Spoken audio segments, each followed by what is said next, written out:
রমজান মাসে যে সকল গুরুত্বপূর্ণ কাজগুলো আমরা করে থাকি, নামাজ পড়ি, তাসবিহ তাহলিল করি, জিকির আজকার করি, দোয়া দরুদ করি, দান খায়রাত করি, যাকাত দিই, ইত্যাদি ইত্যাদি কাজ যেগুলো করি আমরা, বা যেগুলো করলাম এ পর্যন্ত বা আগামীতে করার ইচ্ছা আছে আমাদের, এই সকল কাজগুলো কোনো কি মূল্য আছে, কোনো কি ফায়দা আছে?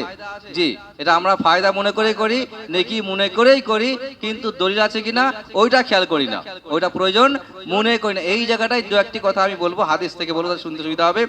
রাসূলুল্লাহ সাল্লাল্লাহু আলাইহি ওয়াসাল্লাম কয়েকটা কথা বলেছেন। আমরা কিছু জায়গায় দেখবেন অনেক বেশি গুরুত্ব দিই, আবার কিছু জায়গায় একেবারে অবহেলার চোখে দেখি, কিন্তু গুরুত্বের দিক সবটাই সমান সমান, খুব পার্থক্য কিন্তু করা হয়নি।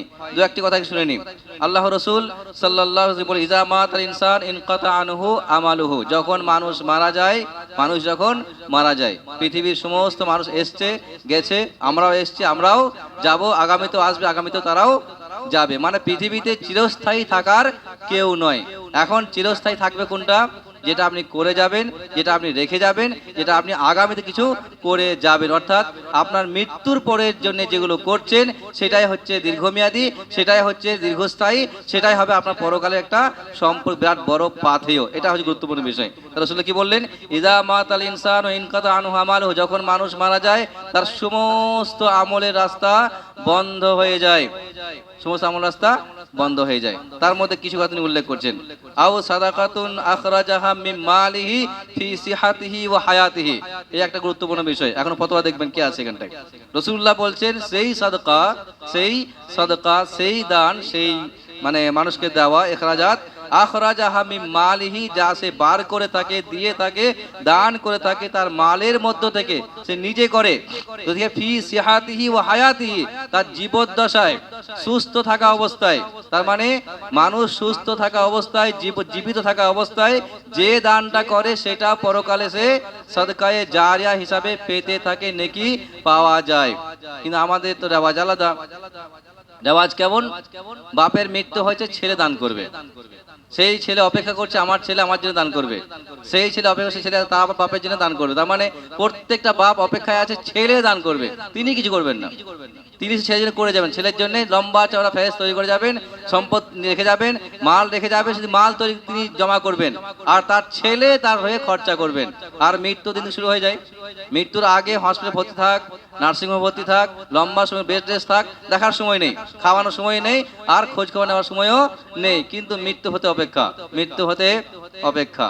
মৃত্যু হতে না হতেই শুরু হলো লম্বা বিড়ম্বনা, ভোজই বলি, খাওয়া দাওয়ার আয়োজন লম্বা চওড়া। কি মনে করছেন বিরাট নাকি কাজ করছি আমি? আমার আপনার সম্মান ছিল, ইজ্জত ছিল, তার সম্মান রক্ষার্থে, তার ইজ্জত রক্ষার্থে আমার খাওয়াতে হবে। এই যে আপনি খাওয়াচ্ছেন, কোথায় পেলেন? আপনি খাওয়াচ্ছেন কেন? মান সম্মান রক্ষা করতে। উদ্দেশ্য কি? নেকি হবে। নিজের মান সম্মান রক্ষা করছেন আর নেকির উদ্দেশ্য রাখছেন, হবে? হতে পারে?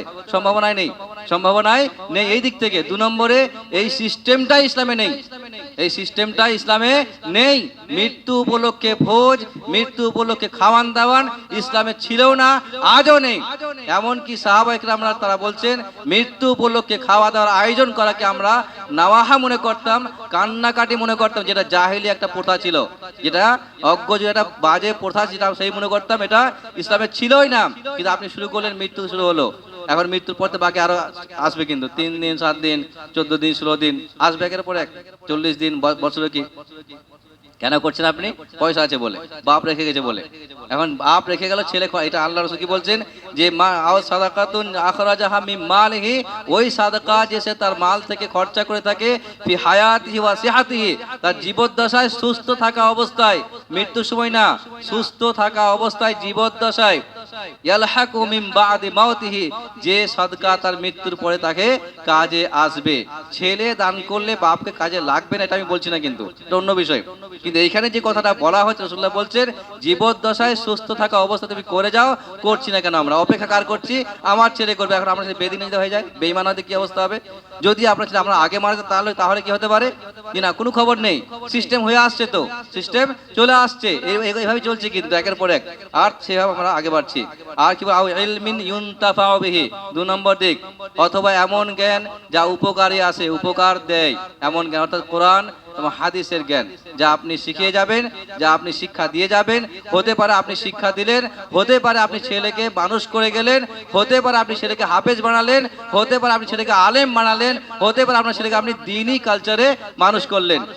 যদি আপনি করে যান, যেতে পারেন, তাহলে এর চাইতে বড় ফায়দা কিছু হতে পারে না। কয়েকটা কারণ বলছি এখানটায়। প্রথম কারণ, আও ইলমিন ইউনতাফা বিহি, অথবা এমন জ্ঞান যা থেকে উপকৃত হওয়া যায়। তার মানে আপনার সন্তানকে আপনি জ্ঞানী করে গেলেন, ইসলামের জ্ঞান দিয়ে গেলেন, ইসলামিক পরিবেশ দিয়ে গেলেন, আলেম বা হাফেজ বানিয়ে গেলেন। যদি এমনটা করে যান, তাহলে সেই ছেলে আপনি মারা গেলেও জানাজা সেই ছেলে পড়বে, কিন্তু জানাজা সেই ছেলেই পড়বে আপনার। আর জানাজা যখন পড়বে, যতই বলেন না কেন, একজন সন্তান তার বাপের জন্য জানাজা পড়লে যে আবেগ দিয়ে দোয়াটা করবে, আমি করলে কিন্তু সেটা বেরোবে না, জি না, হবে না। যতই বলেন আপনি, চান্সই নেই, হতেই পারে না। একটা রক্তের সম্পর্কে টান, রক্তের মোহাব্বত, ভালোবাসা, এর মোকাবেলা হয় না। খেয়াল রাখবে বিষয়টা, রক্তের মোকাবেলা করা যায় না, এটাই সত্যি কথা। আপনি আপনার সন্তানকে ভালো মানুষ করে গেলেন, আপনার মৃত্যুর সময় আপনার সন্তান এলো, আর আপনার যদি দোয়া করলো, কম বড় বিষয় নয় কিন্তু। রাসূলুল্লাহ বলছেন আও ইলমিন ইউনতাফাউ বিহি, কিন্তু না, আমরা তো অন্য কিছু দেখি, আমরা তো অন্য কিছু দেখছি। প্রাইভেট স্কুল বলেন, হাই স্কুল বলেন, ইত্যাদি লম্বা ফেরেস্ত, ডাক্তার করবো, ব্যারিস্টার করবো, উকিল করবো, হাকিম করবো, আমাদের কাজে লাগতে পারে। জমি জায়গা আছে, দেখাশোনা করবে কে? বুঝি না ব্যাপারটা? ব্যবসা বাণিজ্য করছি, সামালবে কে?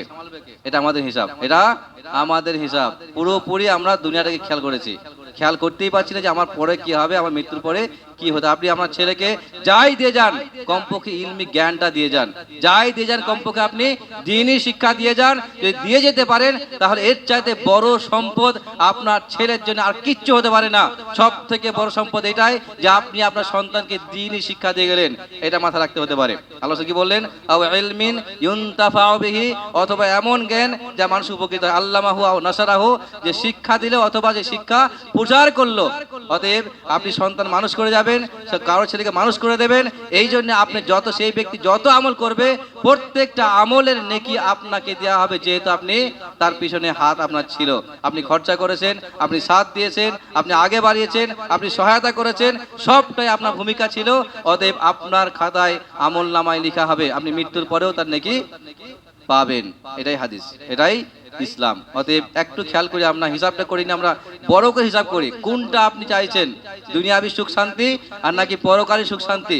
যদি মনে হয় ক্ষণস্থায়ী সুখ শান্তি, পৃথিবীর সুখ শান্তি চান, আপনি যা খুশি করে সমস্যা নাই। কিন্তু যদি মনে হয় পরকালের সুখ শান্তি দরকার আছে, তাহলে আপনাকে প্ল্যান করতে হবে, পরিকল্পনা করতে হবে, আপনাকে প্ল্যানিং রাখতে হবে, আপনাকে সিদ্ধান্তে আসতে হবে, আপনাকে ফুল প্রুফ দায়িত্ব নিতে হবে যে আমি আমার সন্তানকে কি করতে চাই, কি করতে চাই। এটা স্পষ্ট বিষয়। অতএব দুটি বিষয়, এক দান খয়রাত, আর দুই সন্তানের প্রতি গুরুত্ব দেওয়া, এই দুটি খেয়াল রাখতে পারি। বাকি আরো কথা পরে আসছে, আরো কথা বলছেন শিক্ষা প্রচার করা, শিক্ষার রাস্তায় খরচা করা ইত্যাদি আসবে ইনশাআল্লাহ। অতএব আমরা রমজান শেষের দিকে আসি, অতএব খেয়াল করি আমরা যেটুকু আমরা ইসলামিক কালচারে ছিলাম বা আছি, সেটা প্রথম কথা আমরা শেষ অবধি, অর্থাৎ জীবনের শেষ মুহূর্ত পর্যন্ত আমরা এই আমল চালিয়ে যাব ইনশাআল্লাহ। প্রথম একটা টার্গেট এটা। 2 নম্বর দিক হচ্ছে কোনো ধরনের ইসলামের বিরুদ্ধে কথা বলার চান্স আমরা নেব না। যত রকমের ইসলামী ফতোয়া হতে পারে, যত রকমের কোরআনে আয়াত হাদিস হতে পারে, আমার পক্ষে মানা সম্ভব, আমি সেটাকে মানার চেষ্টা করব ইনশাআল্লাহ। যদি এই টার্গেট রাখি, ইনশাআল্লাহ জীবন সুখের থাকবে, এখানেও থাকবে আর পরকালে থাকবে ইনশাআল্লাহ। আল্লাহ দোয়া করি আল্লাহ সকলকে ইসলামকে সঠিক বোঝার তৌফিক দিন এবং সেটা মানার তৌফিক দিন এবং সেইগুলোকে মানুষের কাছে বলার তৌফিক দান করুন। আমিন।